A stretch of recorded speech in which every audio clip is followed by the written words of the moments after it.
السلام علیکم ورحمۃ اللہ وبرکاتہ۔ کتاب کا نام من اطیب المنہ فی علم المصطلح، سوالا جوابا، عبد المحسن العباد، عبد الکریم المراد۔ مقدمہ از مصنف۔ الحمد للہ وحدہ والصلاة والسلام علی من لا نبی بعدہ، اما بعد۔ کتاب اللہ کی تعلیم کے بعد اگر سب سے زیادہ کسی علم اور فن کی عظمت و مقام ہے تو وہ مصطلح الحدیث کا ہے۔ اسی فن سے ہم صحیح احادیث کو ضعیف سے الگ کر سکتے ہیں۔ اللہ تعالیٰ فرماتے ہیں یا ایھا الذین آمنوا ان جاءکم فاسق بنبأ فتبینوا، اے ایمان والو، اگر تمہارے پاس فاسق کوئی خبر لائے تو اس کی تحقیق کر لو۔ سورۃ الحجرات آیت نمبر 6۔ اسی آیہ مبارکہ کے تحت محدثین نے احادیث کی صحت و ضعف کو پرکھنے کے لیے چند اصول و ضابطے قائم کیے، جن کی روشنی کے تحت ہم صحیح و حسن احادیث کو ضعیف و موضوع سے الگ کر سکتے ہیں۔ اور زمانہ قدیم سے علماء کرام نے اس فن میں بہت زیادہ کتب تحریر کی اور بہت سو نے ان کی شروحات لکھی۔ کئی ایک کتب تو ایسی ہیں جن کی بیسیوں شروحات لکھی جا چکی ہیں، لیکن اس کے باوجود ہر شرح کے بعد مزید کام کی ضرورت پڑتی ہے۔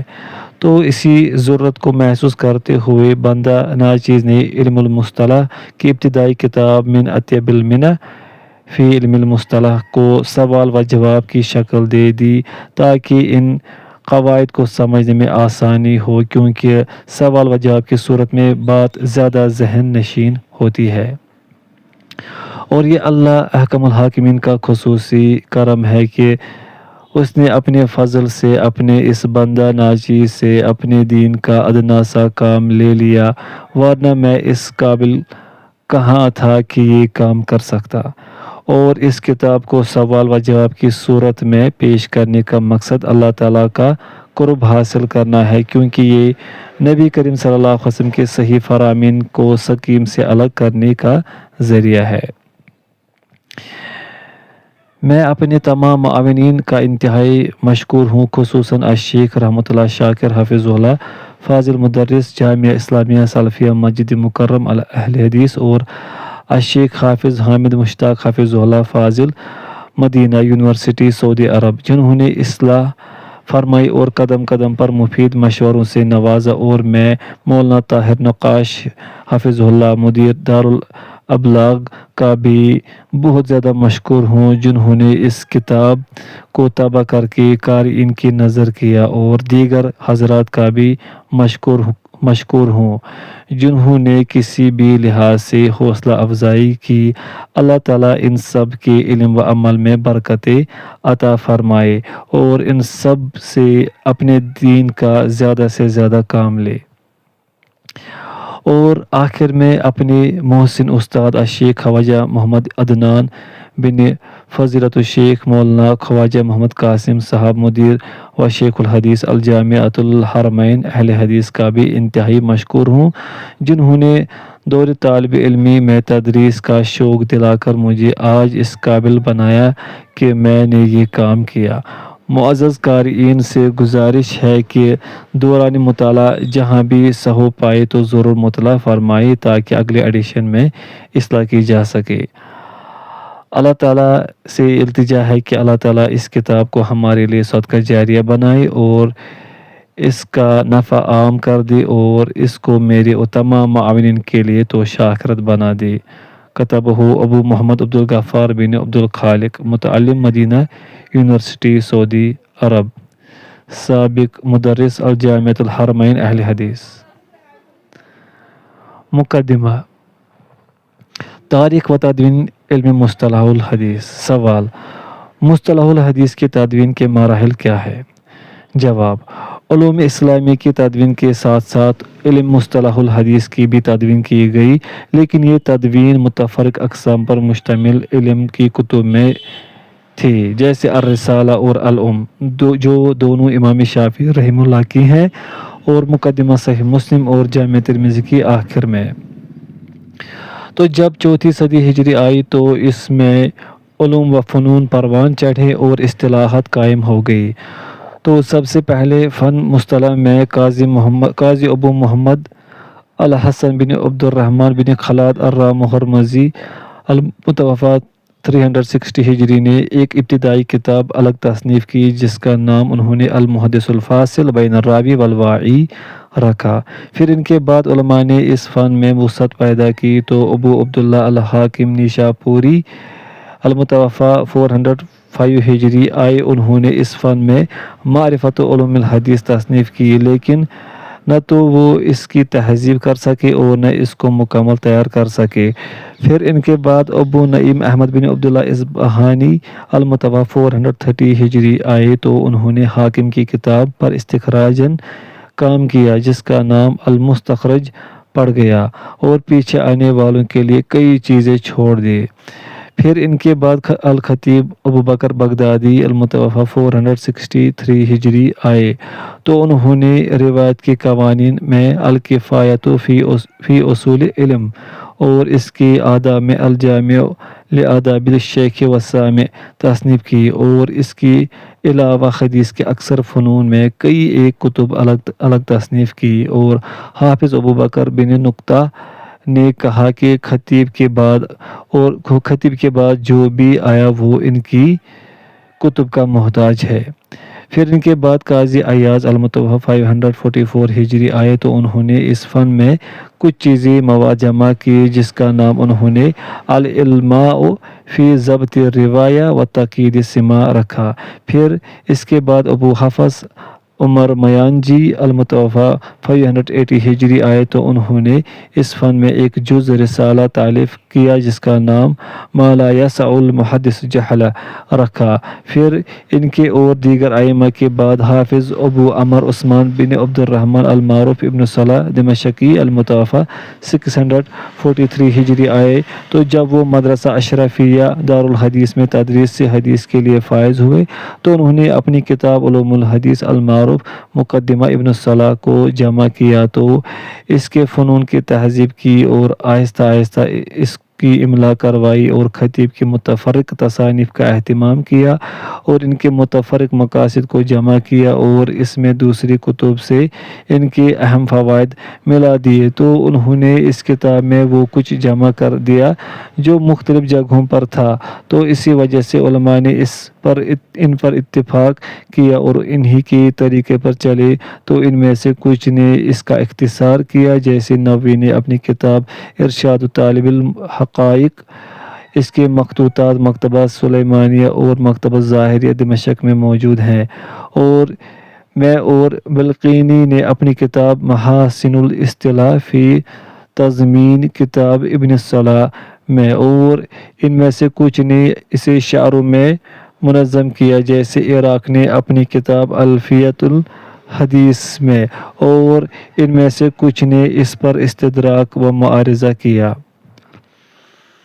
اس کے باوجود ان مختصر کتب میں سب سے زیادہ نفع بخش کتاب حافظ ابن حجر المتوفہ 852 ہجری کی کتاب نخبۃ الفکر فی مصطلح اہل الاثر ہے، اور بہت سے علماء نے اس کی شرح لکھی، ان میں سے حافظ ابن حجر خود بھی ہیں اور ان کے بیٹے محمد بن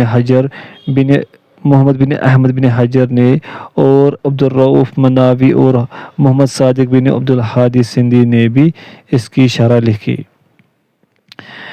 اسی طرح ان میں سے ایک جماعت نے نخبۃ الفکر کو شعروں میں منظم کیا، ان میں سے شہاب الدین احمد طوفی المتوفہ 883 ہجری اور محمد بن اسماعیل امیر صنعانی المتوفہ 1182 ہجری ہیں، اور اس نظم شعروں کی سب سے مختصر نظم المنظومۃ البیقونیہ شیخ عمر بن محمد بن فتوح بیقونی دمشقی کی ہے، اور ان میں سے جنہوں نے اس کی شرح لکھی نواب صدیق حسن خان المتوفہ 1307 ہجری ہے، اور انہوں نے اس کا نام العرجون فی شرح البیقون رکھا، اور اس میں تحریر کی گئی کتب میں سے سیوطی کی کتاب تدریب الراوی شرح تقریب النووی ہے، اور سخاوی کی کتاب فتح المغیث شرح الالفیہ ہے، اور صنعانی کی کتاب توضیح توضیح الافکار شرح تنقیح الانظار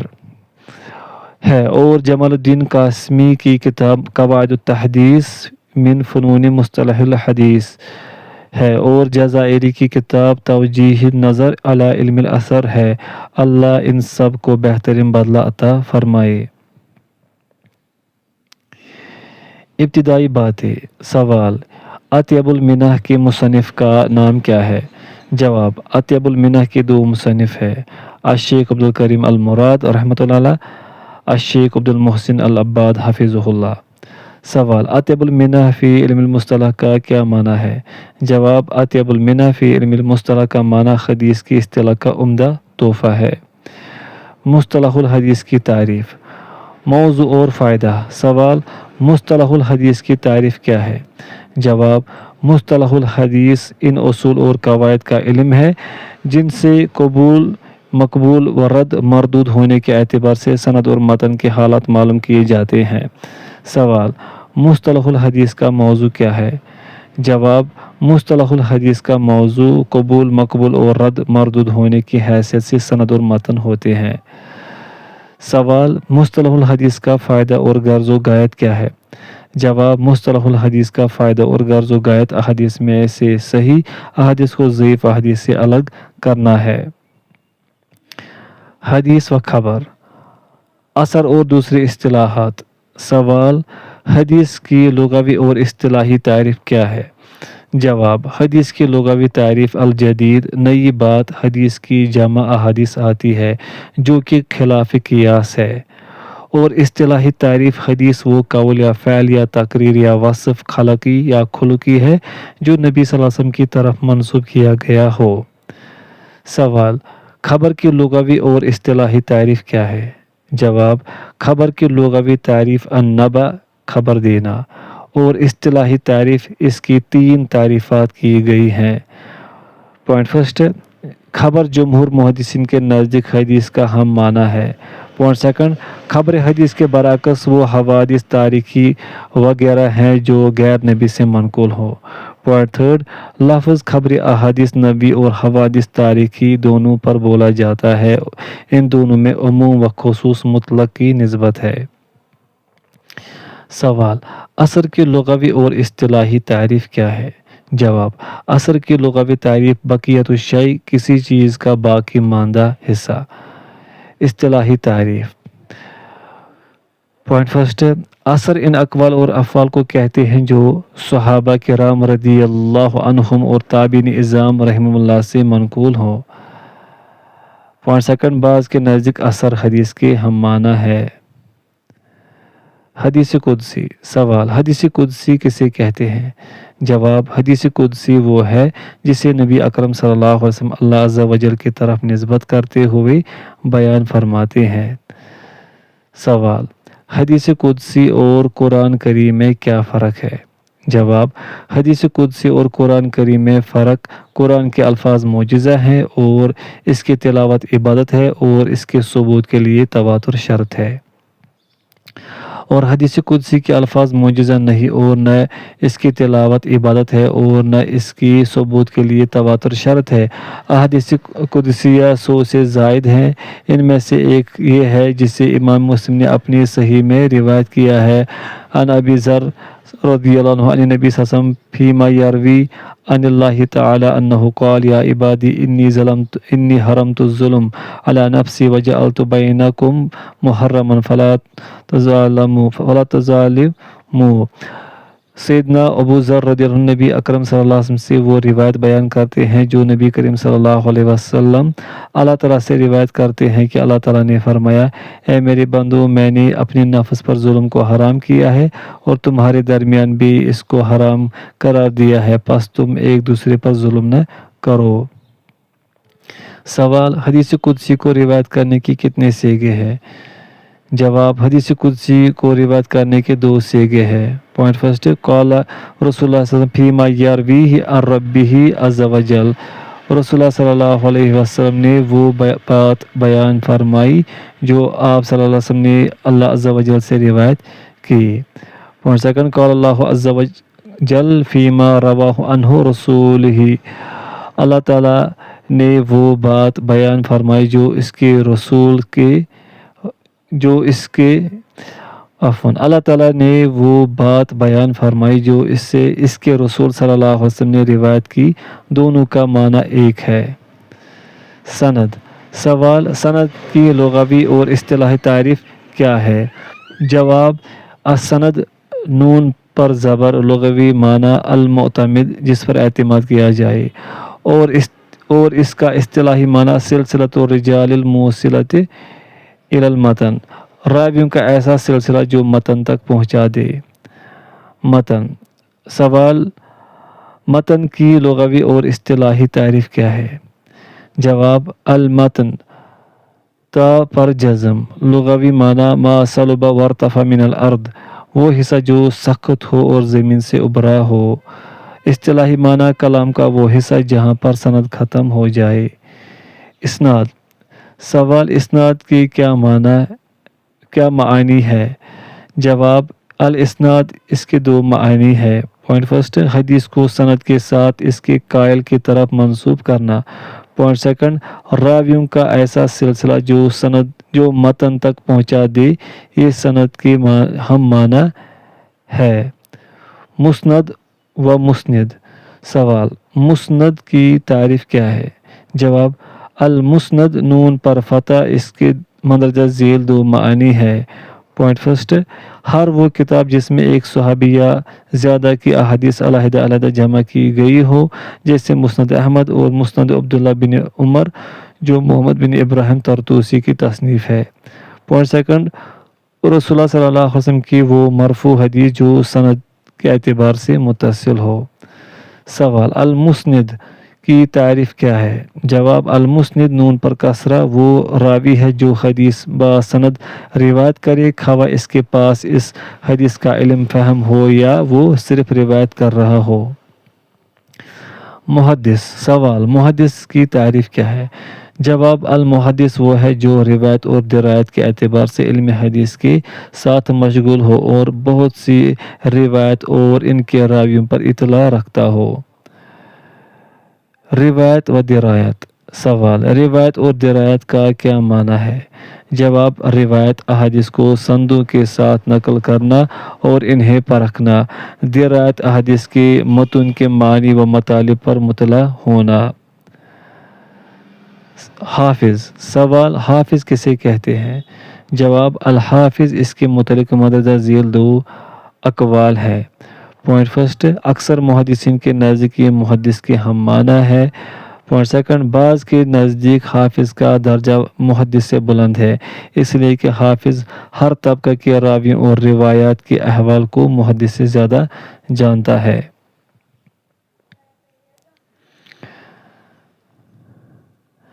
خبر کی تقسیم، متواتر اور احاد کی تعریف۔ سوال،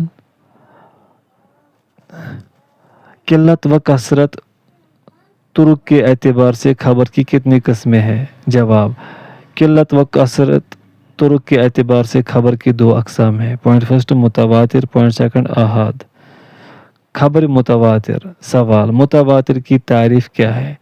جواب، المتواتر لغوی معنی متواتر التواتر سے ماخوذ ہے، جس کا معنی اتتابع ہے، پے در پہ ہونا۔ اصطلاحی تعریف متواتر وہ ہے جس کو راوی کی اتنی بڑی جماعت روایت کرے جن کا عادتاً جھوٹ پر متفق ہونا محال ہو۔ متواتر کی اقسام۔ سوال، خبر متواتر کی کتنی قسمیں ہیں؟ جواب، خبر متواتر کی دو قسمیں ہیں۔ پوائنٹ فرسٹ، متواتر لفظی، پوائنٹ سیکنڈ، متواتر معنوی۔ سوال، متواتر لفظی کسے کہتے ہیں؟ جواب، متواتر لفظی وہ ہے جس کے الفاظ اور معنی دونوں میں تواتر ہو۔ مثال، من کذب علی متعمدا فلیتبوأ مقعدہ من النار، جو شخص جان بوجھ کر مجھ پر جھوٹ باندھے وہ اپنا ٹھکانہ آگ بنا لے۔ اس حدیث کو 73 سے زیادہ صحابہ نے روایت کیا ہے۔ سوال، متواتر معنوی کسے کہتے ہیں؟ جواب، متواتر معنوی وہ ہے جس کے معنی میں تواتر ہو اور الفاظ میں تواتر نہ ہو۔ اس کی مثالیں بہت زیادہ ہیں، جیسے موضوع پر مسح کرنے کی حدیث اور عذاب قبر کی حدیث۔ متواتر کی شرائط۔ سوال: متواتر کی کتنی شرطیں ہیں؟ جواب: متواتر کی مندرجہ ذیل 4 شرطیں ہیں۔ پوائنٹ فرسٹ: اس کو راوی کی باری تعداد روایت کرے۔ پوائنٹ سیکنڈ: یہ کثیر تعداد سند کے تمام طبقوں میں پائی جاتی ہو۔ ان کا جھوٹ پر پوائنٹ تھرڈ: ان کا جھوٹ پر متحد و متفق ہونا عادتاً محال ہو۔ پوائنٹ فورتھ: ان کی خبر کا اعتماد حس پر ہو، خبر کا تعلق مشاہدہ یا سماع سے ہو۔ متواتر کا حکم۔ سوال: متواتر کا حکم کیا ہے؟ جواب: پوائنٹ فرسٹ: معتمد موقف یہ ہے کہ خبر متواتر علم ضروری، علم یقینی کا فائدہ دیتی ہے، اور یہ وہی علم ہے جس کی طرف انسان محتاج ہوتا ہے، جس کا رد کرنا ممکن نہیں ہوتا۔ پوائنٹ سیکنڈ: اور کہا گیا ہے کہ یہ خبر متواتر علم نظری، علم ظنی کا فائدہ دیتی ہے، لیکن یہ قول درست نہیں، کیونکہ تواتر کے ساتھ علم تو اس عام شخص کو بھی حاصل ہوتا ہے جس میں غور و فکر کی صلاحیت نہ بھی ہو۔ سوال: علم ضروری اور علم نظری سے کیا مراد ہے؟ جواب: علم ضروری وہ علم ہے جس کو تسلیم کرنے پر انسان اس طرح مجبور ہو جائے کہ اسے رد نہ کر سکے، جیسے آنکھ کو دیکھا حال۔ اور علم نظری وہ علم ہے جو تفکر و تدبر اور تحقیق و جستجو پر موقوف ہو۔ اخبار احاد۔ سوال: خبر احاد کی تعریف کیا ہے؟ جواب: الاحاد احد کی جمع ہے جس کا معنی الواحد ہے۔ لغوی معنی جس کو ایک شخص روایت کرے۔ اصطلاحی تعریف وہ خبر ہے جس میں متواتر کی شرطیں نہ پائی جائے۔ سوال: خبر واحد کس علم کا فائدہ دیتی ہے اور اس کا حکم کیا ہے؟ جواب: خبر واحد علم ظن کا فائدہ دیتی ہے اور بعض کے نزدیک علم ضروری کا۔ بہرحال ہر صورت میں اس پر عمل کرنا واجب ہے۔ امام ابن حزم رحمۃ اللہ علیہ نے کہا: ان الخبر الواحد العدل عن مثلہ الی رسول اللہ صلی اللہ علیہ وسلم یوجب العلم والعمل معا۔ وہ خبر واحد جس کے رسول اللہ صلی اللہ علیہ وسلم تک تمام راوی عادل ہو، وہ علم اور عمل دونوں کو واجب کرنے کا فائدہ دیتی ہے۔ اخبار احاد کی اقسام۔ سوال: خبر واحد کی کتنی قسمیں ہیں؟ جواب: خبر واحد کی 3 قسمیں ہیں۔ پوائنٹ فرسٹ: مشہور۔ پوائنٹ سیکنڈ: عزیز۔ پوائنٹ تھرڈ: غریب۔ خبر مشہور۔ سوال: خبر مشہور کی کیا تعریف ہے؟ جواب: الخبر المشہور لغوی معنی وہ خبر ہے جو زبانوں پر مشہور ہو گئی ہو، اگر وہ جھوٹ ہی کیوں نہ ہو۔ مثال حدیث: حب الوطن من الایمان، وطن کی محبت ایمان سے ہے۔ اور اسی طرح حدیث: یوم صومکم یوم نحرکم، تمہارے روزے کا دن تمہاری قربانی کا دن ہے۔ اصطلاحی تعریف وہ خبر ہے جس کو 3 یا 3 سے زیادہ راوی روایت کرے اور تواتر کی حد کو نہ پہنچے۔